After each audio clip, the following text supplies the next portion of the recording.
नात बजाते तब भी 500 लेके आते, गाने बजाए हैं तब भी 500 लेके आए हैं, लेकिन अगर नात बजा के लाते तो इतना फर्क जरूर होता। जब तुम 500 रुपए गाने बजा के लेके आए हो तो सिर्फ 500 रुपए नहीं आए हैं, उनके साथ हजारों गानों की लानतें तुम्हारे साथ आई हैं। क्या कि अच्छा होता गाड़ी तेरी होती, उसके अंदर जो आवाज आती वो गाने की आवाज ना होती, मुस्तफा की नात की आवाज होती, हुजूर के किरदार की गुफ्तगू की आवाज होती। दावे के साथ कहता हूं, लेकिन सिर्फ 500 रुपए आता, लेकिन 500 नहीं होते बल्कि उसके साथ अल्लाह की रहमतों के सैकड़ों नेमतों के ढेर साथ में आ जाते। नारे तकबीर, नारे रिसालत, उलमाए अहले सुन्नत मसलके आला हजरत अल्लामा मुफ्ती हम्माद साहब किबला, नारे तकबीर, नारे रिसालत। तो गुजारिश है जवानों, बचो इस बला से, आओ मुस्तफा के करीब हो जाओ। जब ये फाइनल है कि सिर्फ हुजूर ही बख्शवाएंगे तो फिर आज ही हुजूर के दामन से वाबस्ता हो जाओ, आज ही हुजूर के दामन से वाबस्ता हो जाओ, हुजूर से इश्क सच्चा कर लो। आज दौर बदले हैं, पहले के दौर कितने अच्छे थे, पहले का जमाना कितना प्यारा था। माएं बच्चों को घुट्टी में हुजूर का इश्क पिलाती थी। हाँ, माएं बच्चों को घुट्टी में हुजूर का इश्क पिलाती थी। आज 18 साल का ऊंट हो गया, पता ही नहीं हुजूर से प्यार कैसा करना है। हाँ, 18-22 साल के हो गए और तकलीफ होती है। हमारी कौम के कितने जवान ऐसे हैं कि बाकी बारीकी के काम तो छोड़ो, जब निकाह वाली नमाज पढ़ने आता है ना मस्जिद में, निकाह वाली कि इमाम साहब नियत कहलवा दो, तो इमाम साहब ऐसे नियत कहलवा रहे हैं जैसे निकाह पढ़ाया गया है। खुद मेरे सामने की बात है, मैं एक मस्जिद में इमाम था, दो भाई थे, एक ही घर में बारात जा रही थी, दोनों की दोनों दूल्हा बन के आए। मुझसे ये तो कह ही नहीं पाए कि मौलाना नमाज पढ़ा दो, डर लगता था, लेकिन इतना पूछ लिया नियत कैसे करनी है, मैंने इस तरह करनी है। और मैंने कहा 2 रकात पढ़नी है, तो मैं तो बता के पीछे हट गया कि 2 रकात बता दी पढ़ लेंगे। लेकिन ताज्जुब की बात, मैं खड़ा रहा, रकात पे रकात, सजदे पे सजदा, रकात पे रकात, सजदे पे सजदा, पता ही नहीं बंदे को 2 कब पूरी होनी है। अच्छा, बारात के कुछ खास लोग जो दूल्हा के साथ जाते हैं वो भी खड़े थे, आके बोले हजरत कितनी देर में होगी नमाज। तो मैंने कहा भाई मुझे खुद नहीं पता ये कब निपटेगा। ये हालात हमारे जवानों के, कहने लगा पता ही नहीं कब निपटेगा। तो एक कहने लगा भाई सलाम फेर ले, तो सजदे में से कह रहा ना आपके ही फेर लूंगा। ये वो नहीं लतीफा जो मैंने सुना हो, ये आंखों देखी बात है।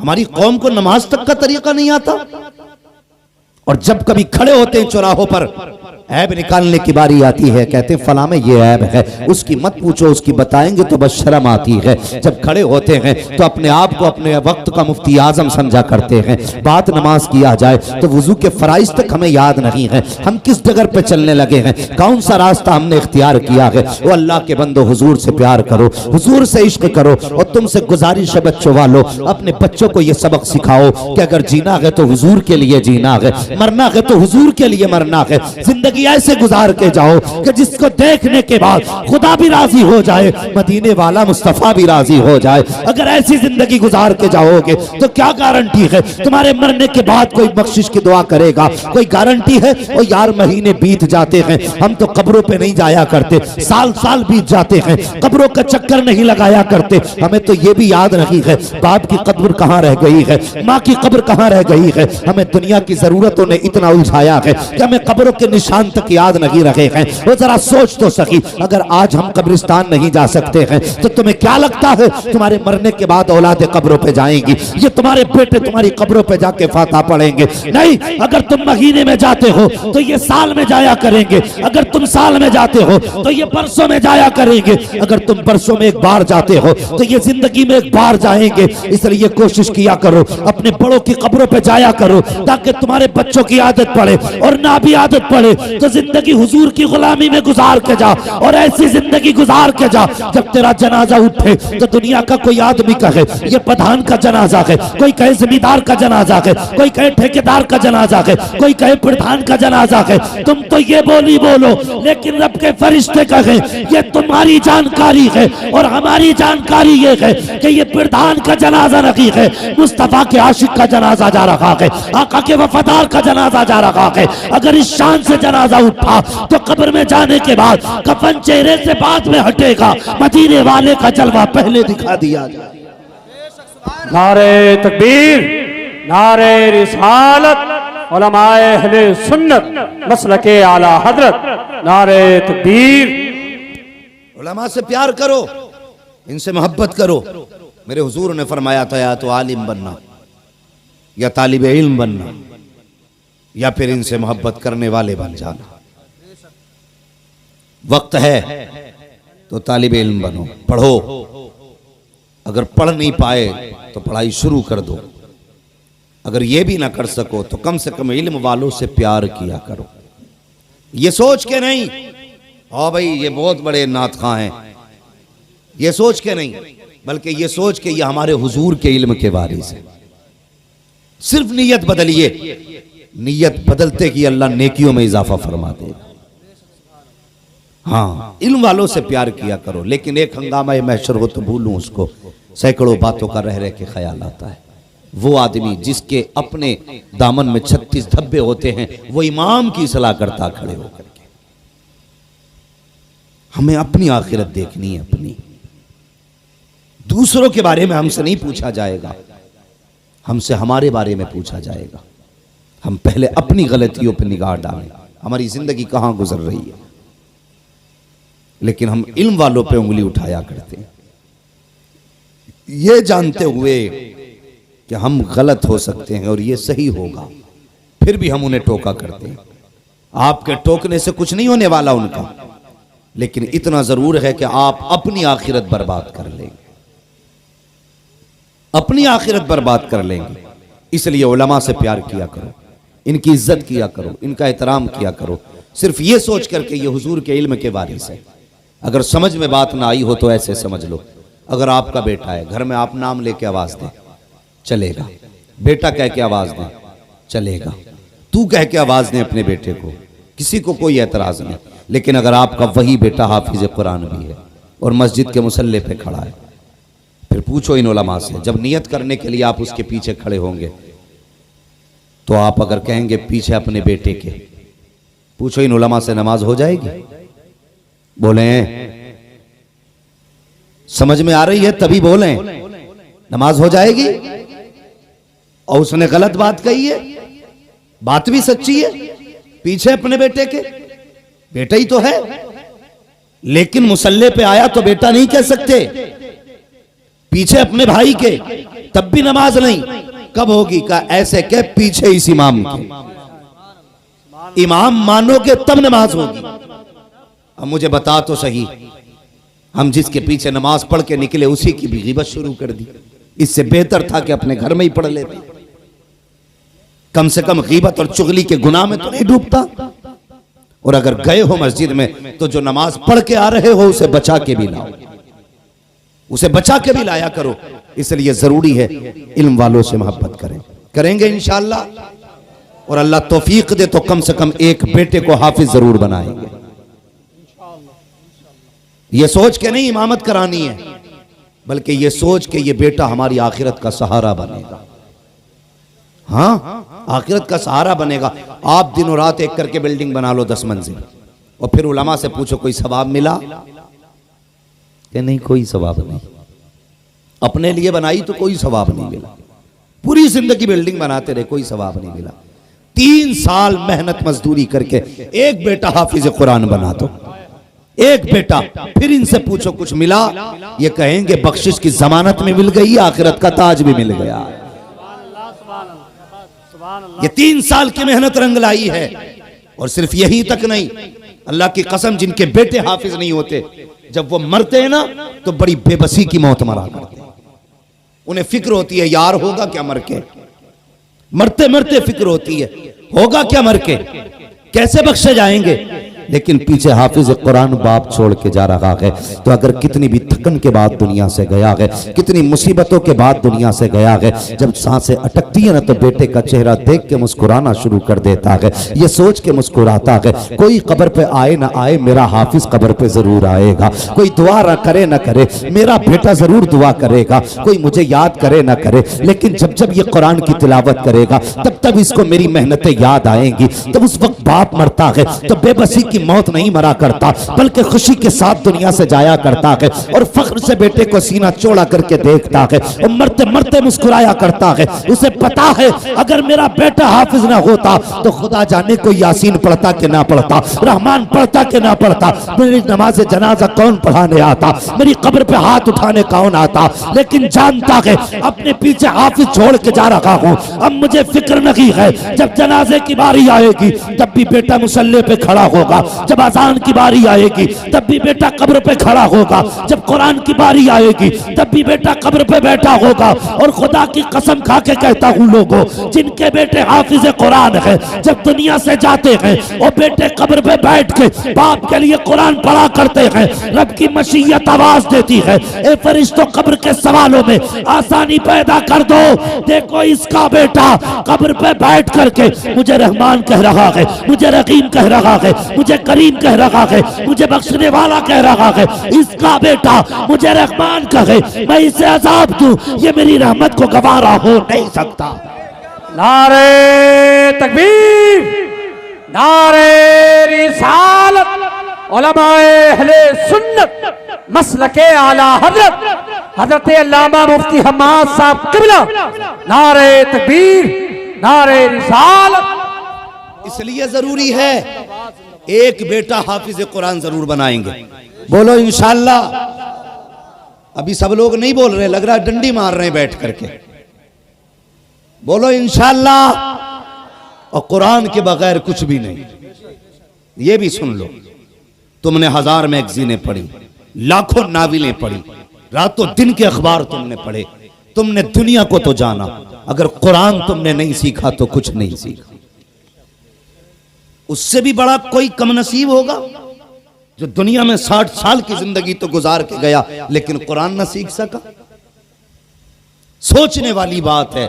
कुरान वो किताब है तन्हा, जिसको देखो तब भी सवाब है, जिसको छुओ तब भी सवाब है, जिसको चूमो तब भी सवाब है, जिसको पढ़ो तब भी सवाब है, सर पे रखो तब भी सवाब। इतनी बरकत वाली किताब हमने नहीं पढ़ी तो कोशिश करें बेटों को पढ़ाएं। एक तरीके से और समझा दूं, बेटे का पढ़ा लिखा होना क्यों जरूरी है। अरबाब मेंबर की दुआएं चाहिए। बेटे का पढ़ा लिखा होना जरूरी क्यों है? आज पैसे वालों को यह नाज है कि अगर हम मर गए तो जिस पीर को चाहेगा हमारा बेटा बुला लेगा पैसे देके। बड़े से बड़े पीर को बुला के नमाज जनाजा पढ़वा देगा बेटा हमारा, बड़ा पैसे वाला। लेकिन जरा एक बात बताइए, फर्ज कर लो आपने हमें बुला लिया नमाज जनाजा पढ़ाने के लिए और हम मुसल्ले पे खड़े हुए। अगर आप हमें जानते हैं, हम आपको जानते हैं, तो हमारे जहन में इतना ख्याल होगा कि भाई बड़ा अच्छा आदमी था, हमसे मोहब्बत करता था। यही तो आएगा जहन में, यही तो आएगा जहन में कि बड़ा अच्छा आदमी था। हमें जितनी दुआएं दुरूद आती थी हमने सारी पढ़ी, नमाज जनाजा पढ़ाई चल दी। लेकिन अब सोचे, मैं कुछ भी हूं, पूरा हिंदुस्तान मुझसे प्यार करता है, अल्लाह उसे उनके प्यार की जजा दे। मगर सुने, मैं कुछ भी सही, बताइए क्या आपके लिए मेरे सीने में वही दर्द होगा जो आपका दर्द आपके बेटे के सीने में होगा? हो सकता है मैं कितना भी आपके लिए रो लूं, लेकिन जो गम बाप की जुदाई का बेटे को हो सकता है ना, वो मुझे नहीं हो सकता। या बेटे का गम जो बाप को होगा वो किसी पीर को हो सकता है, किसी मौलवी को नहीं हो सकता ना। तो फिर बेटे को हाफिज बना। इसलिए कि मैं आया, मैंने पढ़ा जरूर, दिल से पढ़ा, लेकिन जिस दर्द से बेटा मुसल्ले पे खड़े होकर पढ़ेगा उस दर्द से मैं ना पढ़ सका। फर्क कितना है, जब बेटा मुसल्ले पे खड़ा होगा, बाप का जनाजा सामने होगा, तो वो देख के आंख में आंसू लाएगा और याद आएगा उसे, ए मेरे मालिक ये वो जनाजे में लेटा है जिससे कभी मदरसे से मैंने खर्चा मांगा था तो इसने टूटी हुई जूती तो पहनी थी लेकिन कुरान का खर्चा बंद नहीं किया था, खुद तो पैबंद के कपड़े पहनता रहा लेकिन मेरे मदरसे के लिबास में कमी नहीं आने दी थी। ए मेरे मालिक आज ये वो जनाजे पे लेटा है जिसने कई कई दिन तक बिना नाश्ते के खाना पैसा कमाया लेकिन कभी मेरे खाने के खर्चे में कमी ना आने दी। जब बेटे के सामने बाप की ये कुर्बानियां होंगी तो मुझे बता बेटे की आंख में आंसू होगा कि नहीं, बेटे के आंसुओं से बाल चेहरा तर होगा कि नहीं। और जब कोई भी बंदा रब की बारगाह में आंसू गिराता है तो वो इतना करीम है, इतना करीम है, उसकी शान तो ये है अगर ना मानने पे आए तो पहाड़ बराबर सोना दे दो, वो तब भी राजी नहीं होता है, और अगर राजी होने पे आ जाए तो दो आंसू कतरे कतरे आंसुओं के गिरा दो, वो दो आंसू देख करके माफ कर देता है। इसलिए कहता हूं कि बेटों को हाफिज बना लो ताकि तुम्हारे जनाजे के सामने जब बेटा कुरान पढ़ेगा या तुम्हारे जनाजे के सामने बेटा दुआ करेगा तो खुदा की कसम उसकी पलकें भीगेंगी, वो बाप की मगफिरत की दुआ मांगेगा, आंसू पलक से जुदा होकर जमीन पे आने से पहले अल्लाह तुम्हारे गुनाहों को बख्शिश का परवाना अता फरमा। इसलिए जरूरी है बेटों को हाफिज बनाएंगे इंशाअल्लाह। हाँ, बेटे को दीन से जोड़िए। और एक बात और बताऊं, इन पढ़े लिखों के फायदे। आज कई लोग कहते हैं मौलाना औलाद बिल्कुल इज्जत नहीं कर रही, ये बड़ा मसला है, औलाद इज्जत नहीं कर रही। सबसे पहला हमारा सवाल होता है पढ़ाया क्या था, पढ़ाया क्या था? कि नहीं पढ़ा लिखा लड़का हमारा, क्या पढ़ा है? का एमए पास है। मैंने कहा नर्सरी से लेकर एमए तक कोई भी कोर्स की ऐसी किताब दिखाओ जिसमें बाप का वो एहतराम सिखाया गया हो जो मदीने वाले मुस्तफा ने सिखाया है। 15 साल की किताबों में एक लाइन ऐसी नहीं दिखा सकते जो मेरे हुजूर ने माँ बाप के एहतराम में सिखाई है। आपने बच्चों को एमए बनाया, काश आपने बच्चों को कुरान का कारी बनाया होता, आलिम दीन बनाया होता।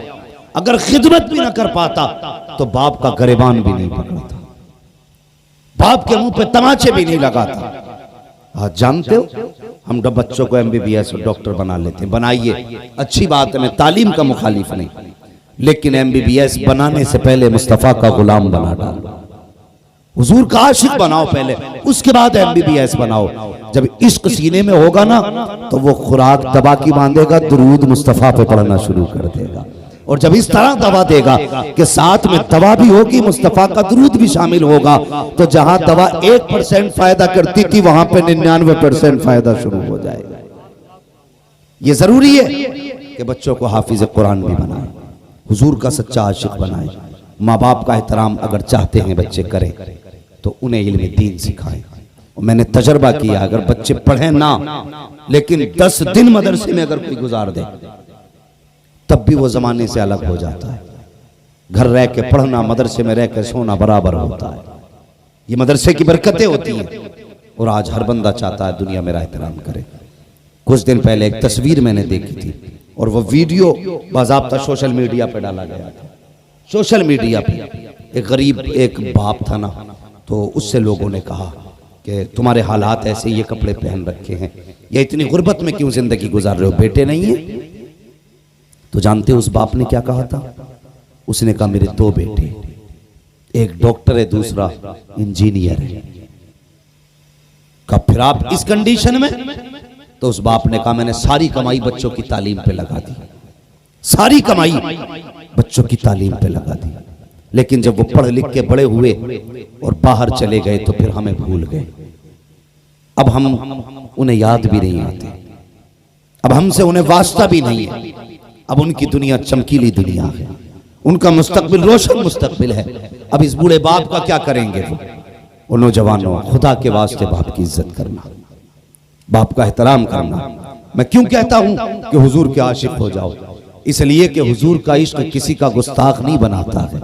हुजूर का इश्क हमें अदब सिखाया करता है, हमें एहतराम सिखाता हुजूर का इश्क। जब हुजूर का इश्क होगा ना तो फिर बाप रोएगा नहीं। जब हुजूर का इश्क होगा तो माँ की आंख में आंसू नहीं आएंगे। जब हुजूर का इश्क होगा तो कोई किसी को तकलीफ नहीं देगा। जब हुजूर का इश्क होगा तो अपने अमाल भी बेहतर होंगे। हुजूर के इश्क की अल्लाह अकबर। आओ तुम एक दास्तान सुनाऊं। भाई कई बार आपने सुना होगा, अल्लाह अकबर। हुजूर के एक चहीते आशिक हैं, हुजूर के लाडले आशिक हैं, खैरुत ताबई हैं, हुजूर को देखा भी नहीं है। अल्लाह अकबर। मगर इश्क इतना है कि जिससे हुजूर का तज़किरा सुनते थे रोना शुरू फरमा दिया करते थे। हुजूर के ऐसे ऐसे आशिक हुए हैं। अल्लाह अकबर। मेरे हुजूर ने फरमाया था, मेरे सहाबा तुम्हारे लिए एक खुशखबरी है और बाद वालों के लिए 3 खुशखबरियां हैं। तुम्हारे लिए एक बार मुबारकबादी, लेकिन बाद वालों के लिए 3 मरतबा मुबारकबादी। किस बात पर हुजूर? कहा कि तुम्हें मुबारकबादी इस बात पर है कि तुम मेरे सहाबा हो, तुमने मुझे देख के कलमा पढ़ा, इसलिए एक मुबारकबादी। और बाद वालों को 3 मुबारकबादी। सहाबा कहने लगे, या रसूल अल्लाह, जमाना आपका, हम आपके जमाने में हैं, हम आपके ज्यादा करीब हैं, तो ज्यादा मुबारकबाद के मुस्तहिक तो हम हुए ना, फिर बाद वाले क्यों? तो हुजूर ने फरमाया था, बाद वाले मुबारकबाद के लायक इसलिए हैं कि तुमने देख के कलमा पढ़ा है, वो मुझे देखे बगैर कलमा पढ़ गए। तुम में से किसी ने चांद के टुकड़े होते देखे तब कलमा पढ़ा, तुम में से किसी ने सूरज को पलटते हुए देखा तब कलमा पढ़ा, और वो तो मेरा नूर देखा भी नहीं उन्होंने, कोई मौजज़ा नहीं देखा होगा। लेकिन कोई आशिक कहेगा हुजूर का इश्क ऐसा था, हुजूर का जलवा ऐसा था कि उसकी कोई मिसाल नहीं थी, तो वो भी साथ में कहने लगेंगे, लमियाती नज़ीर कफ़ी नजरिन मिसले तो नशुद पैदा जाना, जगराज को ताज तोरे सरसो है तुझको शहेदो सरा जाना। जब कोई हुजूर के जलवों की बात कहेगा तो वो बगैर देखे कहेंगे, सरवर कहूं के मालिको, मौला कहूं तुझे, बागे खलील का गुले ज़ेबा कहूं तुझे, तेरे तो वस्फ़ ऐबे तनाकी से है बरी, है राखू मेरे शाह, मैं क्या क्या कहूं तुझे। आका फरमाते हैं, तुम देख के कलमा पढ़ते हो, उन्हें मुबारकबाद इसलिए कि वो देख के नहीं बल्कि जो सुनेंगे उसी पे ईमान रखना शुरू कर डाल। ये हमारा इश्क है। लेकिन ये याद रहे, कोई भी ताबई सहाबी के बराबर नहीं हो सकता। ख्याल रखे, यहां पे मैंने अफजलियत साबित नहीं की है। कोई ये ना कह दे कि वो मौलवी आम उम्मती को सहाबा से अफजल बता के गया। अफजल नहीं बताया है, हुजूर की जानिब से जो मुबारकबादी दी गई है वो बात बताई है। इसलिए हम इस दौर में जी रहे हैं तो हुजूर से इश्क करें, हुजूर से प्यार करें, और हुजूर का इश्क ही हमारे लिए जरिए निजात है। माँ बाप का एहतराम करें, कद्र करें माँ बाप की। अगर इश्क होगा हुजूर का ना, तो फिर कोई बच्चा माँ के मुंह पे तमाचा नहीं मारेगा। अभी कुछ खबरें ऐसी मिली हैं कि बेटों ने माँ बाप को मारा है। ये हालात हो गए हमारे। हम अपने बाप पे हाथ उठा रहे हैं, अपनी माँ पे हाथ उठा रहे हैं। हाथ उठाना तो बहुत बड़ी बात है, उनके आगे नजरें उठाने तक की इजाजत नहीं है। नजरें उठाने तक की इजाजत नहीं। घूमा फिर रहा है, दुकान में बरकत नहीं हो रही, मौलाना कोई तावीज दे दो, कोई डोरी दे दो। ओ भाई, तावीज डोरी बाद में ले, जरा दिल पे हाथ रख के बता, घर से आया था तो माँ को सलाम करके आया था। अगर अभी मैं इस प्रोग्राम में हाथ उठवा लूं उन लोगों से कि जो माँ से मोहब्बत करते, तो यकीनन एक एक करके सब उठा दे। और अगर ये पूछ लूं कि कितने लोग माँ से इजाजत लेके आए हैं, तो शायद गिनती के कुछ हाथ उठ पाए, शायद कह रहा हूं वो भी, वरना वो भी नहीं उठेंगे। हुजूर से इश्क करते हो तो एहतराम वैसे करो ना मेरे हुजूर ने जैसे सिखाया, जैसा प्यार मेरे हुजूर ने सिखाया वैसा प्यार करो। अल्लाह अकबर। और लोगों, माँ बाप होते हैं, नौजवानों, माँ बाप होते हैं।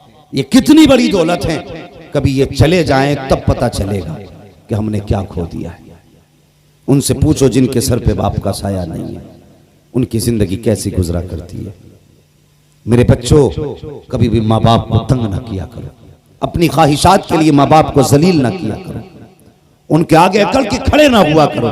अगर कामयाबी चाहते हो उनके फरमान पे गर्दन झुका दिया करो, जिसमें बाप राजी उसमें तुम राजी हो जाया करो। फिर देखो खुदा की कसम अल्लाह जिंदगी में कितनी बहारें देता है। दुकान खोलोगे माँ की दुआएं शामिल होंगी, घर से चलोगे माँ की दुआएं शामिल होंगी, बिजनेस करोगे माँ की दुआएं शामिल होंगी, कोई भी कारोबार करोगे बाप की दुआएं शामिल होंगी। जब ये दुआएं तुम्हारे साथ में हर हाल में रहेगी तो हिम्मत नहीं मुसीबतें तुम्हारे पास आ जाएं, आफतें तुम्हारा दरवाजा देख लें। मैंने सुना है और पढ़ा भी है, जब माँ दुआ के लिए बैठती है तो उसकी अकेली की दुआ अगर उसके मुकाबले में 70 वली बैठ करके एक बंदे के लिए बद्दुआ करने बैठ जाएं और एक माँ दुआ करने बैठ जाए तो 70 वलियों की दुआ कुछ बिगाड़ नहीं सकती है। एक माँ की दुआ कश्ती को भंवर से निकाल के किनारे लगा दे।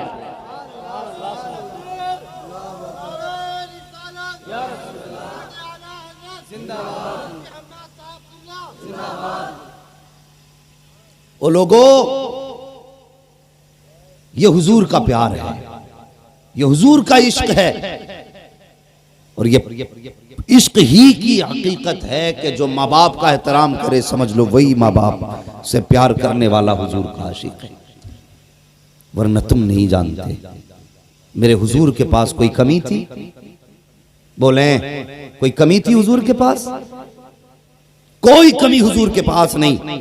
जब अल्लाह ने कायनात के खजानों की चाबी हुजूर के हाथ में रख दी, हुजूर के हाथ में रख दी, महबूब जो चाहे जिसे चाहे दे, इशारा तेरा होगा खजाना मेरा होगा। इतनी पावर दे के सब कुछ दिया तो फिर कोई कमी? बोले कोई कमी? कोई कमी नहीं। तकलीफ नहीं होगी? जिस हुजूर को दुनिया मान गई, जिस पैगंबर को दुनिया मान गई, उन्हीं की उम्मत अभी इस चीज में लगी है। वो क्या दे सकते हैं क्या नहीं दे सकते। हम ये लड़ने रह गए थे? हुजूर की अता पे झगड़ा करना उम्मत का काम था।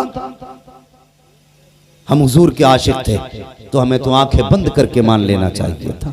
जब कुरान कहता मा अताकुमुर रसूल फखुज़ू, वो लोगों मेरा रसूल जो तुम्हें दे वो ले लो, ये इतना आम हुक्म क्यों दिया गया? इसलिए कि खजानों की चाबी हुजूर के हाथ में। तो अभी हम इसी पे रह गए कि हुजूर ये नहीं दे सकते, हुजूर वो नहीं दे सकते। वो बता, जिसने लाके खुदा का दीन दे दिया हो वो क्या नहीं दे सकता?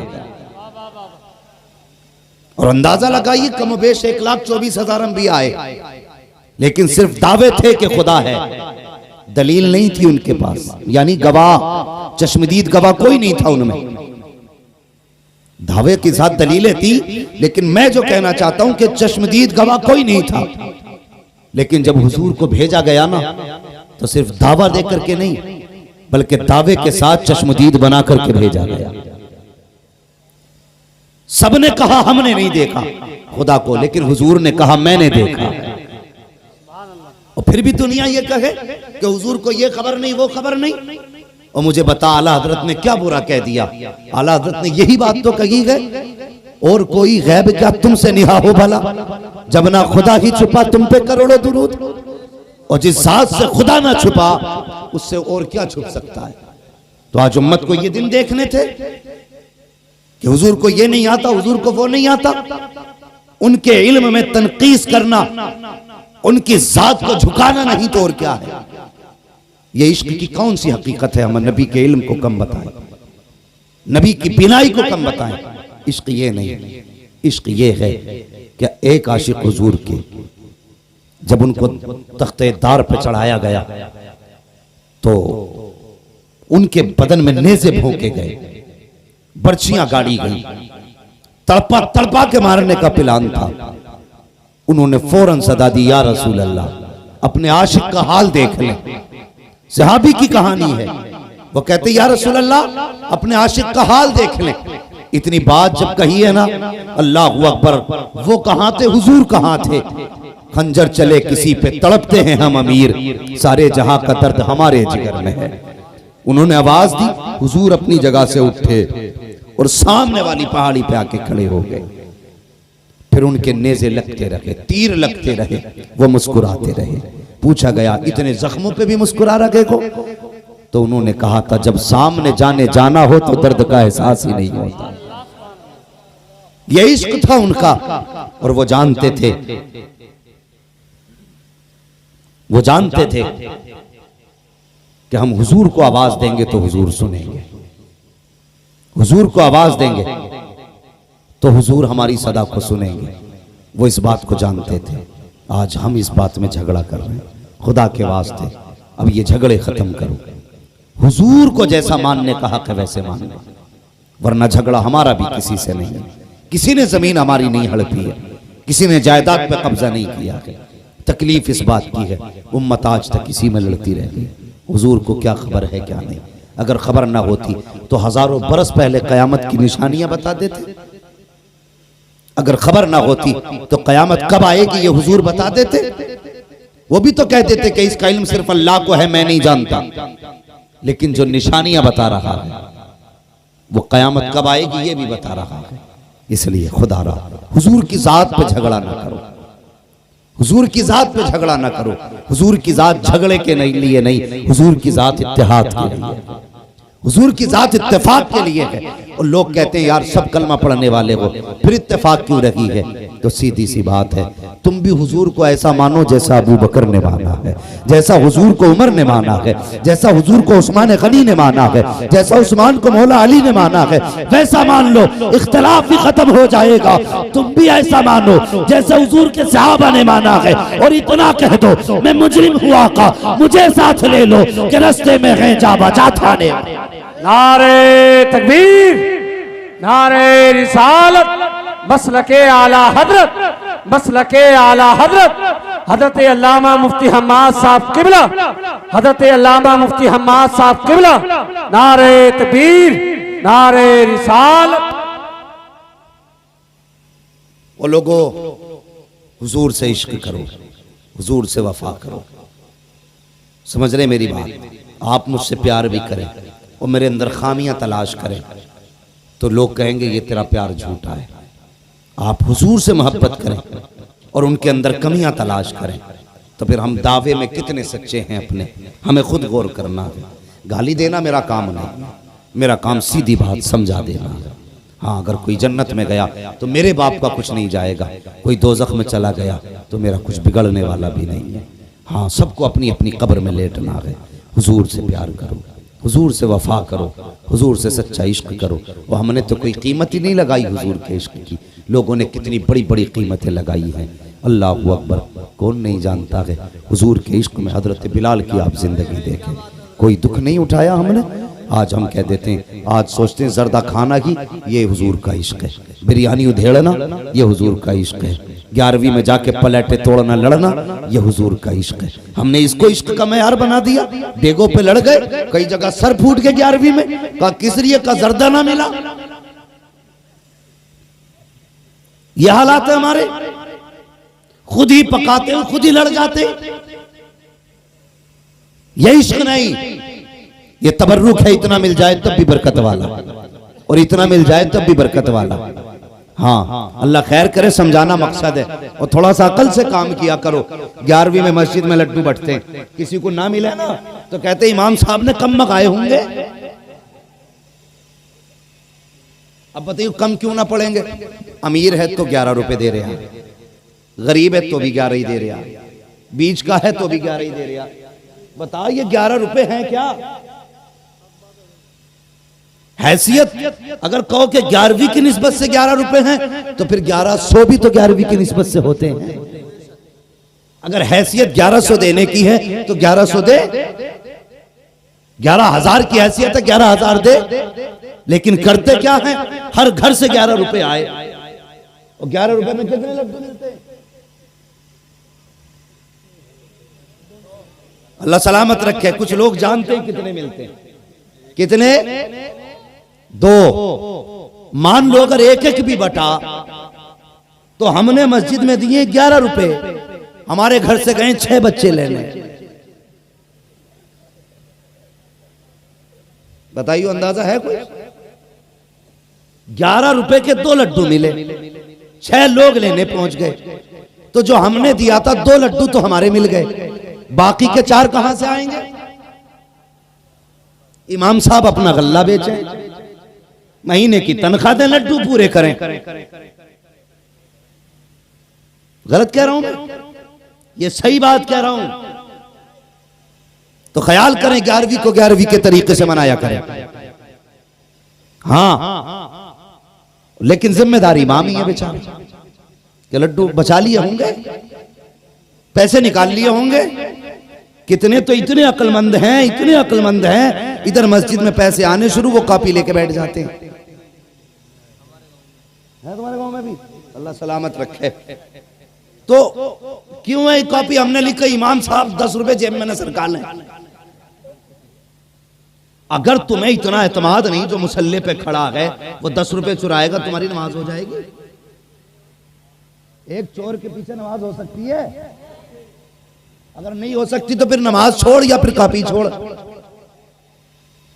खुद भूल जाएगा 10 रुपए लिखना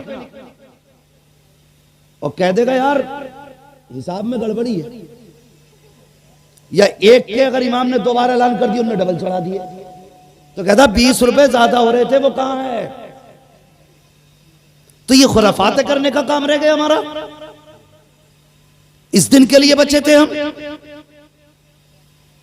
अगर अब भी नहीं सुधरेंगे तो कब सुधरेंगे? इश्क करो, हुजूर से वफा करो, हुजूर से प्यार करो, और हर आलिम का एहतराम ये सोच के किया करो ये मेरे हुजूर के इल्म का वारिस जा रहा है, इस नियत से किया करो। और हुजूर से इश्क करो। इश्क क्या है कभी समझा ही नहीं। हमने तो जर्दा खा लिया तो हो गए मुसलमान, बिरयानी खा ली तो हो गए मुसलमान। और उनसे पूछो जिन्होंने कीमतें चुकाई हैं इश्क की। अल्लाह अकबर। हजरत बिलाल को कोई नहीं जानता है, बच्चा बच्चा हजरत बिलाल को जानता है। एक एक बच्चे से पूछो बिलाल कौन है, तो कहेगा हुजूर का आशिक है बिलाल। कौन है? हुजूर का दीवाना है बिलाल। इश्क कैसा बिलाल का। अल्लाह अकबर। जब कोड़े मारे जाते थे ना, अहद अहद की सदाएं निकला करती थी। आपको तकते दहकते हुए कोयलों पे लिटाया जाता। आज कहा जाए ना इस कोयले पे खड़ा हो वरना कलमा छोड़ दे, बंदा कह देगा कलमा छोड़ने तैयार हूं, कोयले पे न चढ़ाइए। ये उनका इश्क था। उनको नंगी पीट करके कोयलों पे लिटाया जाता, फिर उनकी खाल जलती, चर्बी पिघलती और कोयलों पे टपकती, वो बुझ जाया करते थे। फिर उनको कोयलों से हटाया जाता था, लेकिन फिर भी कहा जाता था बिलाल अब भी मान जा। तो मुस्कुरा के कहते थे जान तो दे सकता हूं, दिया हुआ ईमान नहीं दे सकता हूं। अल्लाह अकबर। ये इश्क था उनका। और इश्क हो हुजूर से तो फिर बंदा कहीं भी हो तन्हा नहीं होता है। अगर जंगल में भी सदा दे दे तो हुजूर का जलवा निगाहों के सामने होता है। यही बिलाल है। उमैया ने हाथ रखे तख्त के नीचे, दोनों पाए रखे हैं हाथ के ऊपर, और उसके ऊपर से बैठ जाता है। जब उंगलियों पर तख्त का वजन आया, उंगलियां फटी, खून बहा। पहले तो चीख निकली, लेकिन फिर बिलाल सुकून से लेट जाते हैं। सारी रात सुकून में गुजरी है, लेकिन खून हाथ से बहता रहा। सुबह को उठ के उमैया ने कहा बता तो बिलाल आज की रात कैसी गुजरी है, अब तो कुछ सुधार आया होगा। हजरत बिलाल ने मुस्कुरा के कहा जितने सुकून की रात आज की गुजरी है, बिलाल की इससे बेहतर रात पहले नहीं गुजरी थी। का ताज्जुब होता है, सारी रात तेरे हाथ से खून बहता रहा, फिर भी तू कहता है सुकून की रात गुजरी है। का सुकून की रात कैसे गुजरी? तो बिलाल कहते हैं जब तूने मेरे हाथ के ऊपर तख्त का पाया रखा था, दर्द से चीख निकली थी, मैंने महबूब को पुकारा था। कब पुकारने की देर थी, हुजूर का जलवा निगाहों के सामने आ गया था। और जब जलवा सामने आया है तो फिर दर्द भूल गया। उनके इश्क की और हुस्न की मिठास ऐसी थी कि चेहरे में खो गया। रात कब गुजरी, कैसे गुजरी पता न चला। तभी तो बरेली के इमाम कहते हैं जब आ गई है जोशे रहमत पे उनकी आंखें चलते बुझा दिए गए, रोते हंसा दिए। नारे तकबीर, नारे रिसालत, उलमाए अहले सुन्नत, मसलके आला हजरत, नारे तकबीर, नारे रिसालत। आशिकों ने इश्क की कीमत चुकाई है। और लोग कहते हैं कोई वजीफा बता दो हुजूर का ख्वाब में दीदार हो जाए। फ्री में ही देखना चाह रहा हुजूर को, फ्री में ही पूरी जिंदगी मेड़े काटता रहा, अब हुजूर दिखा दो इसे। इतना सस्ता है हुजूर का दीदार। पता कब होता है दीदार हुजूर का? जब दिल टूटता है इश्क में हुजूर के, तब दीदार होता है। अगर चाहते हो ना हुजूर जीते जागते दीदार कराएं, तो सबसे पहला काम तो ये कि हुजूर पे दुरूद कसरत से पढ़ा। और दूसरी बात, कभी हुजूर के लिए दुख उठा के देखो। जब तुम दुख उठाओगे, खुदा की कसम आवाज देने की जरूरत नहीं है, हुजूर खुली आंखों से आपको अपना दीदार अता करेंगे। हाँ, लेकिन इश्क तो होना चाहिए हुजूर से। हुजूर के नाम पे कुछ तकलीफें तो हम भी उठाएं। उस कौम से क्या उम्मीद की जा सकती है तकलीफ की जिसे दाढ़ी में भी वजन लगता हो। दाढ़ी रखने में वजन है। हम कहते हैं हुजूर का दामन नहीं छोड़ेंगे और काम क्या करते हैं, चेहरे पे दाढ़ी नहीं छोड़ेंगे, जुम्मे के जुम्मे साफ करा रहे हैं। अगर कहीं टीचर बन गया तो रोज रगड़ के जा रहे हैं। ये बाल नहीं आना चाहिए। और जवानों, ये बाल इतनी बरकत वाले हैं, अगर इसकी हकीकत पता चल जाए ना तो एक बाल तक तुम नहीं कटाओगे। जितनी बरकत की चीज है दाढ़ी। मैंने तो यहां तक बुजुर्गों को फरमाते सुना, अगर सुन्नी सही उल अकीदा कब्र में जाता है दाढ़ी लेकर के, फरिश्ते आते ना हिसाब सवाल करने के लिए, जब फरिश्ता कफन उठाता है चेहरे से, सुन्नी सही उल अकीदा है ना तो चेहरे की दाढ़ी देख के ना ढक देता है। दूसरा कहता क्या बात है, हिसाब नहीं लेना? तो कहता मुझे हया रही है, इसके चेहरे पे मुस्तफा की सुन्नत मौजूद है। ये इस दाढ़ी की बरकत है, इस दाढ़ी की बरकत। और फरमाया गया अगर दाढ़ी में सफेद बाल बन गए और उस बालों को लेके मर गए तो कब्र में अंधेरा नहीं होगा। उसके सफेद दाढ़ी के बालों से अल्लाह उसकी पूरी कब्र को रोशन फरमा दे। लेकिन सफेद की फजीलत है तो बंदा कोई नील लगाए घूम रहा दाढ़ी में, कोई गेरू लगाए घूम रहा, कोई काली पीली करे घूम रहा। और भाई ये जितनी सफेद होती है उतनी खूबसूरती बढ़ाया करती है। हाँ, नहीं लगता ऐसा? ऐसा लगा कुछ तो मेहंदी लगा के भूल ही जाऊं कई साल तक के लिए, तो निरी मैली सी लगने लगती है। ऐसा लगता है जैसे ने मुंह ही नहीं धोया। वो अल्लाह के बंदे, सफेद थी तो खूबसूरत तो लगती, तो इसे सफेद रखा करो। सफेद नाजायज नहीं है मेहंदी लगाना। कभी ये ना समझे कि मौलवी नाजायज कह के गया, जायज है। लेकिन जो हुस्न सफेदी में है ना वो किसी रंग में नहीं है, किसी रंग में नहीं है। तुम देख लेना, दो बुजुर्ग बैठा लेना, एक नीली रंग के लाया हो, दूसरा सफेद लिए बैठा हो, फिर देखना नूर की बारिश किसके चेहरे पे हो रही है। ये सफेदी अल्लाह की तरफ से बुजुर्गी का ऐलान है। तो चेहरों पे दाढ़ियां सजाएं नौजवानों, फिर इसकी बेपनाह बरकतें हैं, बेपनाह बरकतें हैं। और हुजूर के नाम पे दाढ़ी रखो, हुजूर के नाम पे, फिर देख खुदा की कसम अल्लाह के करम से हुजूर तुझ पे कितने मेहरबान होते हैं। हम दाढ़ियां ही नहीं रख सकते, जुम्मे के जुम्मे कटवा रहे। अगर कोई बंदा, वो था ना एक शख्स ने कार्टून बनाया था, तो हम मजम्मत करते हैं, गलत किया मिल जाए तो गर्दन काट दें उसकी, ये इश्क है। मगर बात ये है हम कार्टून बनाने वाले पे इतने नाराज, और जो रोज दाढ़ी मुंडा के नाली में फेंकते हैं, क्या उन्हें हुजूर की सुन्नत याद नहीं आती? ख्याल करें, चेहरे रौनक पा जाते हैं जब चेहरे पे दाढ़ी आती है। तो नौजवानों कोशिश करो, ये मत सोचना, लोग कहते हैं शादी नहीं होगी भाई दाढ़ी रख ली तो। क्यों? ये जितने दाढ़ी वाले इनमें से कोई ऐसा है जिसकी ना हो रही हो? कभी शादियां दाढ़ी से नहीं रुका करती। फर्क यह है अगर चेहरे पे दाढ़ी होगी ना तो दाढ़ी की बरकत से तेरे घर में जो आएगी नचनिया नहीं आएगी, बल्कि तेरे बिस्तर पे कनीज़े फातिमा ज़हरा चल के आएगी। ये गारंटी। अगर चाहते हो कि तुम अच्छी नस्ल को अच्छी गोद दो तो फिर चेहरों पे दाढ़ियां सजा लो। ये खुद ऐसा एंटिक है कि शैतान औरत तुम्हारे करीब आ ही नहीं सकती, इसलिए दाढ़ी की बरकत भी है। तो सजाएंगे इंशाअल्लाह चेहरों पे दाढ़ी, कोशिश करें हुजूर की सुन्नत से प्यार करेंगे और चेहरे पे दाढ़ी सजाएंगे। और जवानी में भी मरे ना तो इस शान से मर के जाएंगे। अगर चेहरे से कफन हटा दें फरिश्ते, हुजूर देख के मुस्कुरा के कह दें सोने दो, देखते नगी वो सीने पे मेरी सुन्नत रख के ला रहा। इसलिए जरूरी है। हाँ, मूछें कटवाओ, ये हुक्म है, दाढ़ी बढ़ाओ, मूछें पस्त कराओ।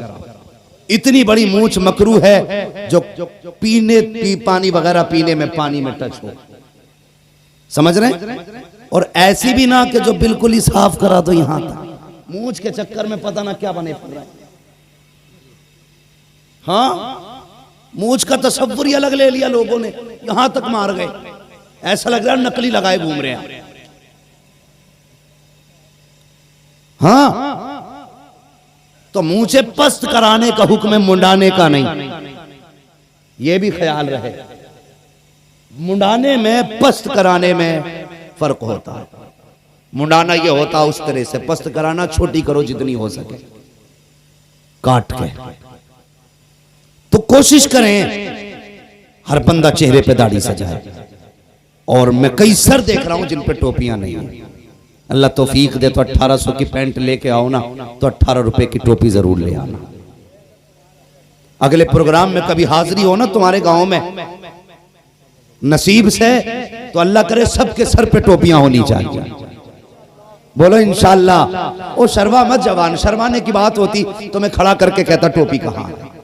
कोई बात नहीं, भूल गए, लेकिन आइंदा जलसे में जाते वक्त टोपियों का ख्याल रखें और हर वक्त टोपियां ओढ़ा करें। ये शिकायत करते हैं ना कि हमारी माँ बहनें दुपट्टा नहीं ओढ़ती। मैं अक्सर ये बात कहता हूं, जब से जवान ने टोपियां छोड़ दी, औरतों ने दुपट्टे छोड़ दिए। आप टोपी ओढ़ना शुरू कर दो, बेटियां दुपट्टे ओढ़ना शुरू कर देंगी। तो लाजिम करो टोपी को, हमारी पहचान है टोपी, हमारी शान है टोपी, और हम इसे ही नहीं ओढ़ते तो टोपी को लाजिम करो। मैं अर्ज कर रहा था, लोगों ने इश्क की कीमतें चुकाई हैं। अल्लाहु अकबर। तारीख में एक नाम आता हजरत जुनैरा का, हुजूर से इश्क किया। अल्लाहु अकबर। हजरत जुनैरा ने जब इश्क किया ना हुजूर से, हजरत उमर उस वक्त तक ईमान नहीं लाए थे जब इन्होंने कलमा पढ़ा था। जब कलमा पढ़ा ना तो हजरत उमर को पता चल गया।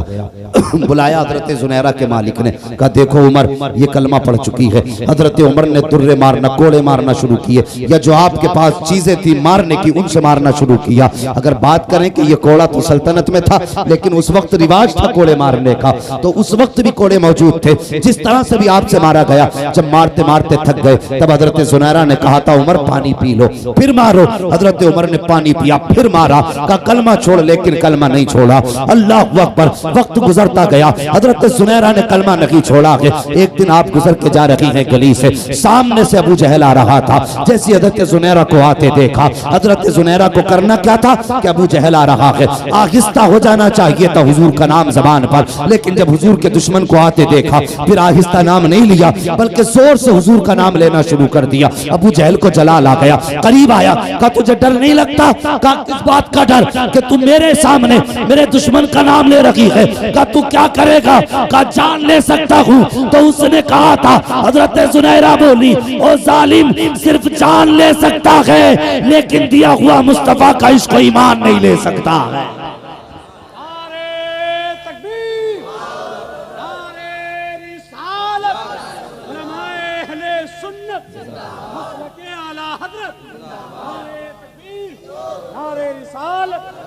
ये हजरत जुनैरा का इश्क है।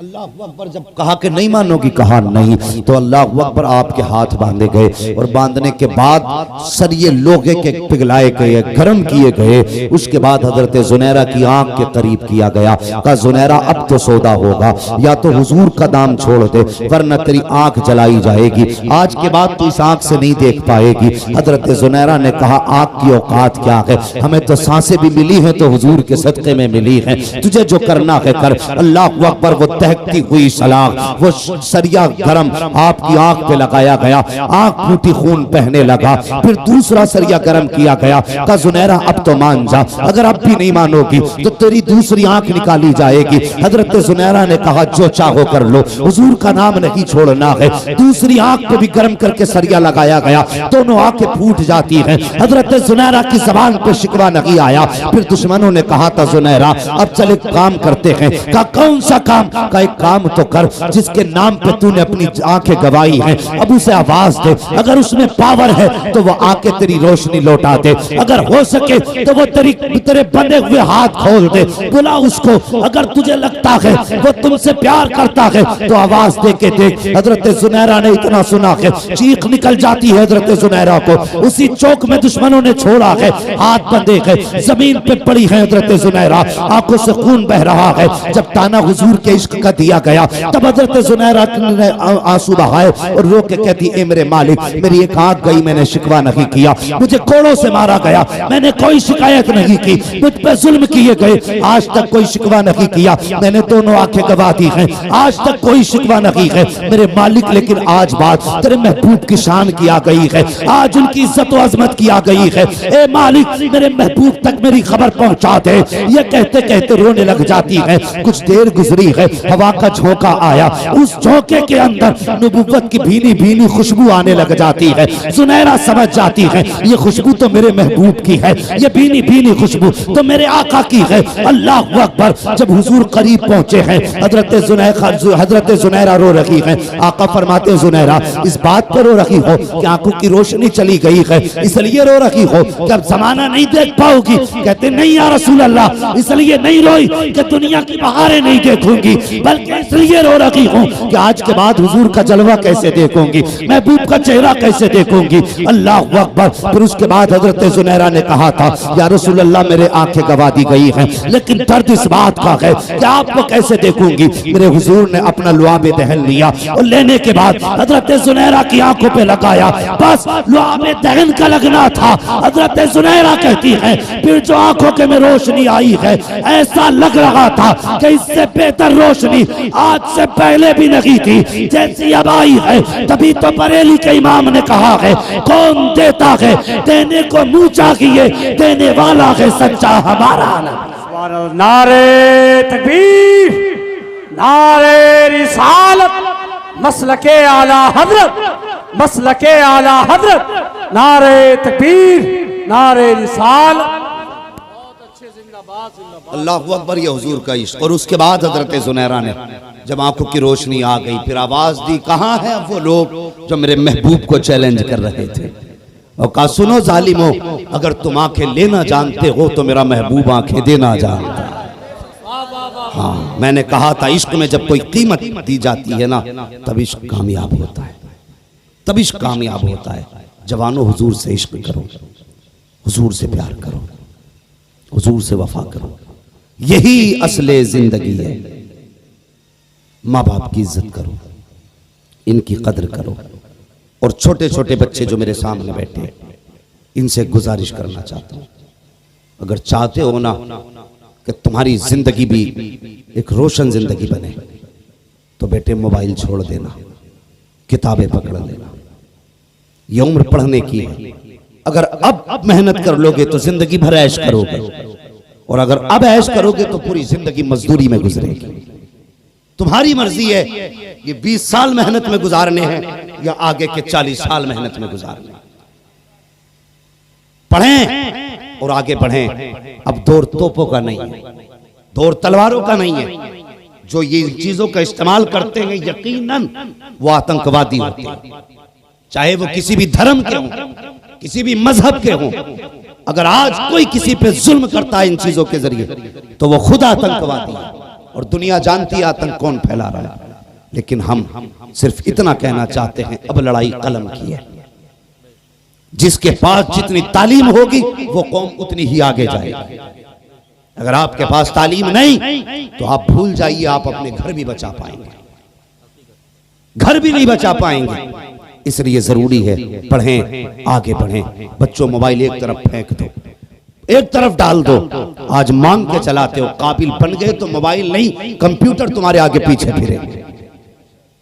इसलिए पढ़ें बच्चे, कोशिश करें तालीम पे ज्यादा से ज्यादा ध्यान दें और अच्छे से अच्छा रिजल्ट लाएं। और गांव वालों को एक मशवरा दे के जाना चाहता हूं, अरबाब मिंबर मेरी बात पे जरा तवज्जो करें। जब हर साल गांव के अंदर रिजल्ट आए तो सारे बच्चों पे नजर डालिए किसका रिजल्ट कैसा है। जो बच्चा गांव के अंदर सबसे टॉप आया हो, गांव वाले मिलके उसे अपनी जानिब से इनाम दिया करें, ताकि हमारे बच्चों में पढ़ने का जज्बा पैदा हो, शौक पैदा हो। मदरसों के अंदर जो इनामात हमें दिए जाते हैं, क्यों दिए जाते? इसलिए ताकि हम एक दूसरे से आगे लड़ने की होड़ में काबिल बन जाए। जब हम ये अपने गांव के अंदर लाजिम कर लेंगे, गांव का जो बच्चा टॉप आएगा गांव के अंदर, हम उसे बदले में इनाम में लैपटॉप देंगे, कोई गाड़ी देंगे। फिर देखना इंशाअल्लाह एक एक गांव से कई कई IAS निकलते नजर आएंगे, कई कई MBBS बनते नजर आएंगे। लेकिन हमारी कौम का सबसे बड़ा अलमिया ये है, हमने हाई स्कूल पढ़ाया, बहुत पढ़ा लिया लल्ला को, अब दुकान करेगा लल्ला। कितना पढ़ा लिया कि गुणा भाग सब कर ले। ऐसा लग रहा है गुणा भाग जो है ये बस आदमी को इंजीनियर बना दिया। और लिखा कितना कि किसी का भी नाम लिखवा लो, सबके नाम लिख दे, इतने काबिल बने। और फिर कहते हैं नौकरियां नहीं मिल रही मुसलमानों को। जब पढ़े ही इतने हो कि सिर्फ नाम ही लिख पाओ तो नौकरियां दे के खुद को में कोई कंपनी को मुसीबत में डालेगा। मैं कहता हूं किसी मर्ज का इलाज बन जाए। कहते लोग मुसलमानों को नौकरी नहीं देते। मुझे बताओ, लॉकडाउन लगा था, सारी दुकानें बंद थी। अगर किसी ने आधा शटर खोल लिया तो ऐसा लगता था जैसे सब ईद की नमाज पढ़ने जा रहे हैं। किसी ने उस दुकान पे जाते हुए देखा कि किसकी दुकान है, इससे नहीं लेंगे, ये हमारे धर्म का नहीं है, ये हमारे मजहब का नहीं है, मंडल मिल जा चाहे कोई भी दे जा। क्यों? तुम्हें जरूरत थी और उसके सिवा कहीं था नहीं। समझना जो मैं समझाना चाहता हूं, तुम्हें जरूरत थी और उसके सिवा किसी के पास था नहीं। तो मैं कहता हूं हाँ, वो तो बेचने वालों ने मजा उड़ाया ना, वो एक अलग चीज है और वो मौजू भी अलग है गुफ्तगू के लिए। लेकिन मैं तालीम को समझाना चाहता हूं, तालीम समझाना चाहता हूं।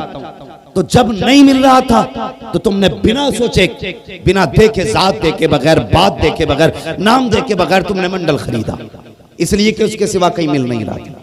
मैं कहता हूं इसी तरह तुम भी किसी मर्ज का इलाज तो बनो। जब उस पोस्ट के लिए तुम्हारे सिवा कोई होगा ही नहीं तो याद रखो तुम्हारे सिवा कोई दूसरा आगा भी नहीं। तुम्ही को बुलाया जाएगा और तुम्ही को रखा जाएगा, लेकिन शर्त मेहनत बन के काबिल बन। कामयाब नहीं, कामयाब तो चीटिंग करके भी हो जाता। काबिल वो होता कामयाबी जिसके पीछे भागती है। काबिल बनिए और बच्चों को तालीम की तरफ लाइए ताकि बेहतर हो। हमारी ही बस्ती के अंदर MBBS भी हो, BOMS भी हो, हमारी ही बस्ती के अंदर से IAS भी हो, IPS भी हो, हमारी बस्ती के अंदर टीचर भी हो और हमारी बस्ती के अंदर PhD भी हो, प्रोफेसर भी हो। फिर देखो इंशाअल्लाह जिंदगी का कितना अच्छा और जीने का मजा आता है। साथ साथ जब बच्चे स्कूल जाया करें, आधा घंटा कुरान के लिए देते हो, कम से कम 1 घंटा कुरान के लिए दिया करो ताकि आपका बच्चा जहां इंग्लिश मास्टर बने, मदरसे में जाके मुस्तफा का सच्चा आशिक भी बनता नजर। करेंगे इंशाअल्लाह ये काम। ये मैंने सारी जरूरी बातें आपसे रखी हैं। मैं हंसाने नहीं आया था, चटकुले सुनाने नहीं आया था, बस ये बताने आया था करना क्या है। पढ़ना है, आगे बढ़ना है। आगे बढ़ने के लिए मुस्तफा का इश्क शर्त है। डॉक्टर इकबाल ने कहा था कि मोहम्मद से वफा तूने तो हम तेरे हैं, ये जहां चीज है क्या लोहो कलम तेरे हैं। हाँ, हुजूर से प्यार करो। अगर हुजूर से प्यार नहीं किया तो फिर जिंदगी में रुसवाइयों के सिवा कुछ भी नहीं। करेंगे इंशाअल्लाह बातों पे अमल। इंशाअल्लाह बच्चों दीन के करीब हो जाओ। छोटे बच्चे तालीम पे ध्यान दें। बड़े बूढ़ों से गुजारिश है बच्चों के अकीदे की हिफाजत करें और इन्हें बताएं अहले सुन्नत वो मसलक है कि जिसके अंदर सिर्फ अदब सिखाया जाता है, किसी की बेअदबी नहीं सिखाई जाती है। अल्लाह का शुक्र है हम सुन्नी बरेलवी हैं, हम सहाबा के भी एहतराम करने वाले हैं, ताबईन का भी एहतराम करने वाले हैं, हम अंबिया व मुरसलीन का भी एहतराम करने वाले हैं, औलियाए कामिलीन का भी एहतराम करने वाले हैं। ये हमारा नसीब है। अल्लाह ताला हमें हमारी गुफ्तगू पे पहले अमल की तौफीक अता फरमाए और उसके बाद पूरी उम्मत मुस्लिमा को अमल खैर की तौफीक अता फरमाए। बच्चों हुए अगलात उनको माफ फरमाए। रब्बे कायनात जिंदगी ने दिया साथ, फिर होगी मुलाकात। चमन रहा फूल खिलेंगे, जिंदगी रही फिर मिलेंगे। मुसाफिर हैं हम भी, मुसाफिर हो तुम भी, किसी मोड़ पर फिर मुलाकात होगी। फकीरान आए सदा कर चले, सदा खुश रहो ये दुआ कर चले। सारे लोग कलमा शरीफ पढ़ लीजिए, ला इलाहा। बहुत थक गए भाई।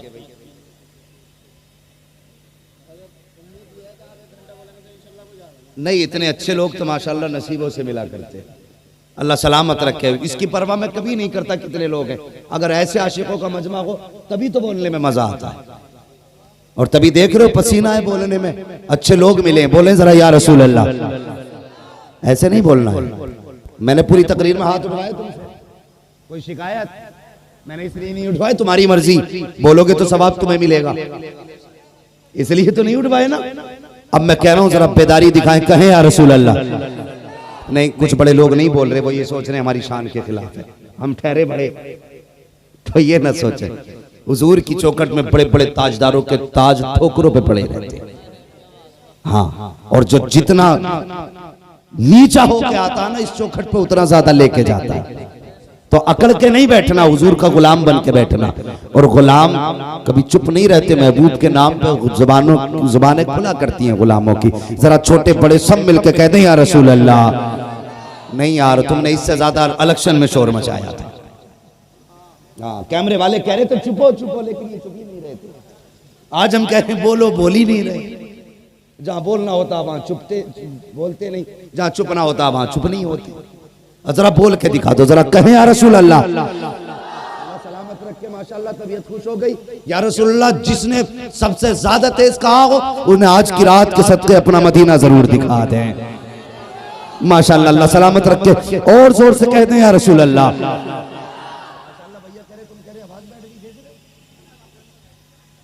इलेक्शन में बैठ गई थी, आज तो वो इलेक्शन है जिसका ताल्लुक आखिरत तक है। और जब 5 साल के लिए इतना शोर मचा सकते हैं हम, तो फिर हमेशा के लिए कितना मचाएंगे। जरा सारे कहते हैं या रसूल अल्लाह। आदम के बेटे शीश, शीश के बेटे यानस, यानस के बेटे कैनान, कैनान के बेटे मेलाइल, मेलाइल के बेटे ब्यारत, ब्यारत के बेटे इदरीस। इतने तो अच्छे लोग हैं हमारे, सिर्फ गियर डाल दिया फिर पीछे पड़ गए। जब मैं हाथ का इशारा करूं तो आप सुभान अल्लाह बोलेंगे, उसमें मेरा फायदा ये कि मैं सांस ले लूंगा, आपका फायदा ये कि आपको सवाब मिल जाएगा। ठीक है, तो मेरे फायदे से किसी को तकलीफ तो नहीं है ना। मैं सांस ले लूंगा, मुझे सुकून मिल जाएगा। जरा कह दें या रसूल अल्लाह। आदम के बेटे शीश, शीश के बेटे यानस, यानस के बेटे कैनान, कैनान के बेटे मेलाइल, मेलाइल के बेटे ब्यारत, ब्यारत के बेटे इदरीस, इदरीस के बेटे मुतवश्शिक, मुतवश्शिक के बेटे लमकनेक नाम, लमकनेक नाम के बेटे नूह, नूह के बेटे साम, साम के बेटे जुलात, जुलात के बेटे शालिक, शालिक के बेटे आबिर, आबिर के बेटे दाता, दाता के बेटे रावा, रावा के बेटे सारू, सारू के बेटे नाखुर, नाखुर के बेटे तारिक, तारिक के बेटे इब्राहिम खलीलुल्लाह, इब्राहिम खलीलुल्लाह के बेटे इस्माइल ज़बीहुल्लाह, इस्माइल ज़बीहुल्लाह के बेटे केदार, केदार के बेटे अवाम, अवाम के बेटे हमल, हमल के बेटे साबित, साबित के बेटे सलमान, सलमान के बेटे रईसा, रईसा के बेटे इलियास, इलियास के बेटे हूद, के बेटे हव्वा, हव्वा के बेटे अदनान, अदनान के बेटे मोहित, मोहित के बेटे नदार, नदार के बेटे मुदर, मुदर के बेटे इलियास, इलियास के बेटे मुदरिका, मुदरिका के बेटे खदीमा, खदीमा के बेटे किनाना, किनाना के बेटे नदर, नदर के बेटे मालिक, मालिक के बेटे फहर, फहर के बेटे गालिब, गालिब के बेटे लुई, लुई के बेटे काब, काब के बेटे मुर्रा, मुर्रा के बेटे किलाब, किलाब के बेटे कुसै, कुसै के बेटे अब्दे मनाफ, अब्दे मनाफ के बेटे हाशिम हैं, और हाशिम के बेटे अब्दुल मुत्तलिब हैं, और अब्दुल मुत्तलिब के बेटे अब्दुल्लाह हैं, और अब्दुल्लाह के बेटे मोहम्मदुर रसूलुल्लाह। नारे तकबीर, नारे रिसालत, मुफ्ती हम्माद रज़ा साहब क़िबला, नारे तकबीर, नारे रिसालत। बस जवानों, अब वापसी होना तो मुझे खुशी होगी, मुझे पता लगेगा कि कुछ जवानों ने दाढ़ियां रख ली हैं। और सिर्फ मैं खुश नहीं होऊंगा, हर बंदा चाहता है हुजूर हमसे राजी हो, हर बंदे की ख्वाहिश है मुस्तफ़ा राजी हो। और कभी उनका ख्याल आ जाए ना, मैं नहीं कहता जलसे में हाथ उठाओ, मैं हाथ नहीं उठवाऊंगा, लेकिन इतना जरूर कहूंगा अगर तन्हाई में भी ख्याल आ जाए ना हुजूर की सुन्नत का, तो रुख मदीने की तरफ करना और कहना या रसूलुल्लाह, आज के बाद आपकी सुन्नत से गद्दारी नहीं की जाएगी। दावे के साथ कह रहा हूं, मैं हाथ 100 बार उठाऊं तो कुछ नहीं होगा, ये उठाएं तो क्या बनता है, कुछ नहीं। लेकिन अगर तुमने हुजूर की रजा के लिए दाढ़ी रख ली, कोई हाथ उठाए ना उठाए, गुंबद खजरा से मुस्तफा हाथ उठा के दुआएं देने लग जाए। खुशी होगी अगर आपके चेहरों पे दाढ़ियां मिले, तसल्ली होगी अगर आपके अंदर इल्म का शौक हो। पढ़ें, जागें, आगे बढ़ें और ख्याल करें। सुन्नियत का एक बड़ा कमजोर पहलू ये है कि हम नमाजों से बहुत दूर हैं। ये तो सबको शिकवा है कि मस्जिदें तोड़ी जा रही हैं, ये सबको शिकायत है मस्जिदें छिन रही हैं। लेकिन ख्याल कर लें, ख्याल करें, उसकी वजह यह है हमने सजदे करने छोड़ दिए, सजदे करने छोड़ दिए। तो मस्जिदों को आबाद करें। हर कामयाबी नमाज के बाद है, ये बात याद रखना। फसल में बरकत नमाज के बाद, कमाई में बरकत नमाज के बाद, उम्र में बरकत नमाज के बाद, जिंदगी की भलाइयां नमाज के बाद। अगर चाहते हो इज्जत में बरकत नमाज के बाद, कब्र में खैर नमाज के बाद, हश्र में खैर नमाज के बाद। आप मस्जिदों को आबाद करो, अल्लाह तुम्हारे घरों को आबाद फरमा दे। हाँ, तो नौजवान नमाज जरूरी है। मस्जिद को अपना ओढ़ना बिछोना मस्जिद बना लो। जो जितना ज्यादा मस्जिद में जाएगा अल्लाह की रहमतों के उतनी ज्यादा करीब हो जाएगा। इंशाअल्लाह नमाज की भी पाबंदी करेंगे। बोलो इंशाअल्लाह। और अब्बाओं की जिम्मेदारी है ना, जो आके ना इमाम साहब की चादर खींचे, उठे ना भी 10 मिनट हो गए लेट, और इमाम की चादर खींच रहे, आपने लल्ला को लिहाफ उड़ा कर रहा। लल्ला पे फर्ज ना थी तुम्हारे नमाज, जिसे कंबल उड़ा के आए, वो 5 मिनट लेट हो गया तो आसमान गिर गया। आप उठें, सबसे पहले अपने बच्चों को बेदार करें। आज हमारी कौम की आदत बन गई है 10 बजे सो के उठने की, बिला वजह जाग रहे हैं 1-1 बजे तक, कोई काम नहीं, मोबाइल में लगे पड़े।